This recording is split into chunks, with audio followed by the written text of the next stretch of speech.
Untuk informasi lebih lengkap dan berita terkait, klik link di deskripsi. Jangan lupa subscribe channel kami di YouTube dan juga install aplikasi CNBC Indonesia di Google Play Store dan App Store untuk mengikuti perkembangan berita ekonomi dan bisnis terkini. Memang untuk dari sisi kinerja ya reksadana kalau kita lihat secara overall di tahun ini reksadana yang memiliki kinerja yang baik adalah reksadana obligasi dan kemudian diikuti dengan pasar uang.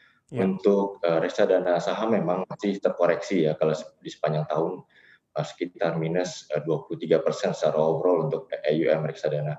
Hal ini memang masih menandakan adanya penurunan nilai aset ya, terutama di saham yang memang belum sepenuhnya rebound ya, yang terdampak akibat fluktuasi pasar yang yang berdampak dari sentimen pandemi.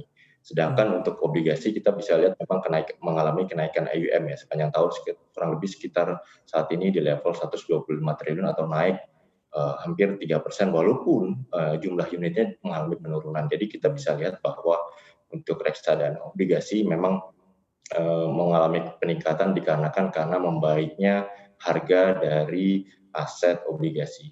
Dan yang menariknya yang sepanjang tahun 2020 ini adalah kenaikan yang sangat signifikan khususnya untuk reksadana pasar uang ya. Kalau kita lihat saat ini sudah berada di level 89 triliun. Dan sepanjang tahun 2020 ini reksadana pasar uang mengalami peningkatan yang sangat signifikan ya, hampir 30% year to date.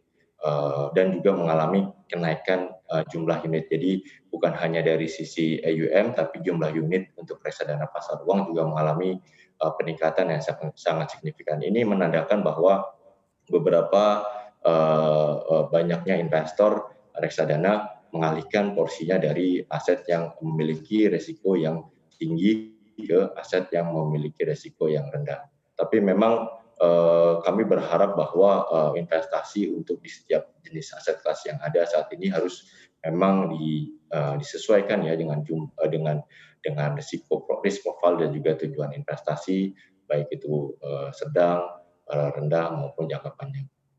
Ya, kita tidak boleh lupakan hukum alam high risk, high return. Ini sebabnya juga reksadana saham sebelumnya memang digemari ketika pasar saham memang sedang bergairah atau dinamis-dinamisnya.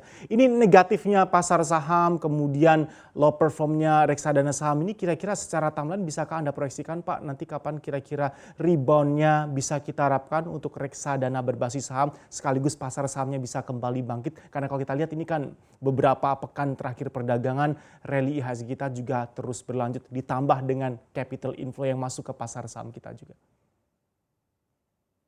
Ya, memang kalau dari pasar saham kita lihat masih secara valuasi masih mengalami terdiskon ya sekitar 15% ya dari valuasi seharusnya yang masih wajar saat ini seharusnya di level 6 ribuan ya.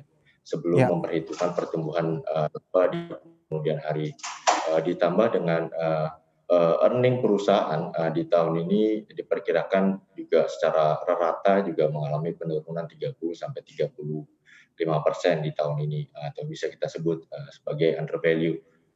Kita harapkan dengan membaiknya perekonomian dan adanya perkembangan dari vaksin COVID-19 ini juga diharapkan valuasi tersebut kembali normal dan juga diperkirakan akan adanya tumbuhnya dividen di tahun 2021 sekitar 12-14%. Jadi secara overall di tahun 2021 kami memiliki asumsi bahwa pertumbuhan saham akan sekitar di antara 20-30%.